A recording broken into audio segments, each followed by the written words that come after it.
What's up, it's Auto Handles, and in today's video, we're going to be talking about Zion. Before we can get into the video, be sure to like and subscribe.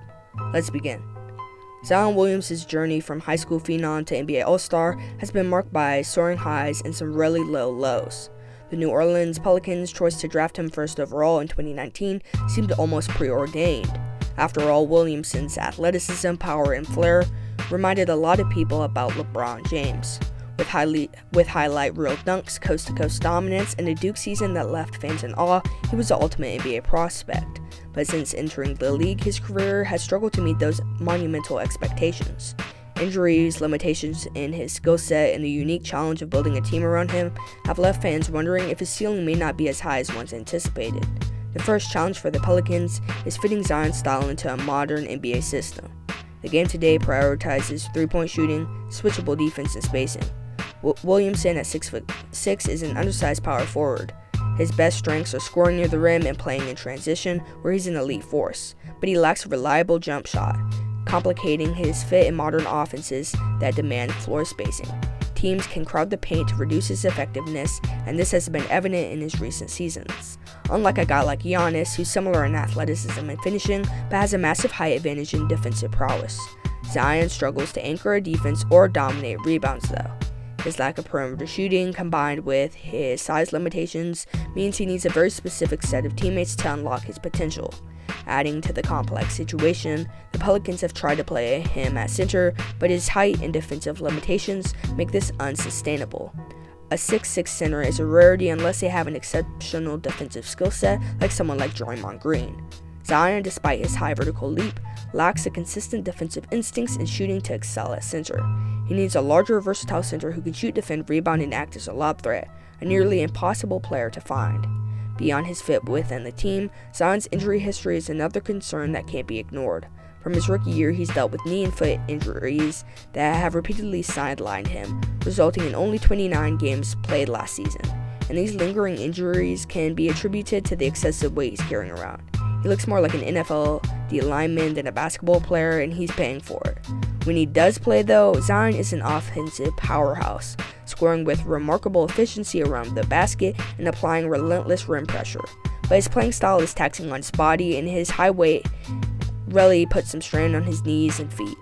This recurring pattern has meant extended recovery periods, and the Pelicans are left hoping he can stay on the floor long enough to truly build around him. A reality check also needs to be applied to Zion's development. While still an elite interior player and secondary playmaker, the version of Williamson we see today is less explosive than in his Duke days. Injuries have taken a toll, causing him to play more conservatively, focusing on ground-based moves over the airborne things that he used to do that once defined him.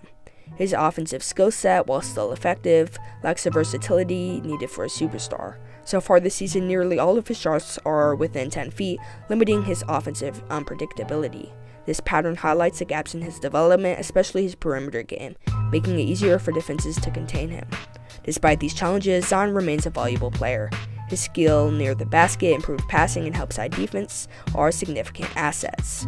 He's still an over-average player at his position and can impact games, but expectations of him becoming a top 10 player or face of the NBA have dimmed. The hope was once that he'd dominate the league, but now the Pelicans might be best served by recalibrating these expectations. His athleticism may not allow him to replicate the feats that initially captivated fans, yet he still has the potential to be a consistent contributor and occasional all-star if he stays healthy. The Pelicans find themselves at a crossroads. With Brandon Ingram, Herb Jones, and other solid players on the roster, New Orleans has a team of promise but lacks the cohesion needed to maximize Zion's potential. Until another player emerges who can fully take on the star role, or Zion adapts his game for greater longevity, the Pelicans face a difficult task of navigating around the uniqueness and fragileness of their franchise player. Williamson is a phenom, no doubt, but the league's demands on consistency, availability, and skill adaptability make his path to superstardom a tough one. And even tougher is the decision that Pelicans have to make with him. They can either build around Brandon or Zion, because these two, they just clearly don't work well together. And while Zion may have the higher upside, Ingram is a high-level scorer and is less injury-prone. And now that I'm bringing that up, who would have thought that Ja was going to pan out so much better than Zion? Obviously, it's still early, but boy has Zion Williamson been a disappointment. He can still be good in this league, but the window for him to meet the sky-high expectations is closing fast. But what do you think? Should the Pelicans build their team around Brandon Ingram or Zion? Or is Zion going to turn things around? Tell me in the comments section below. Until next time, peace.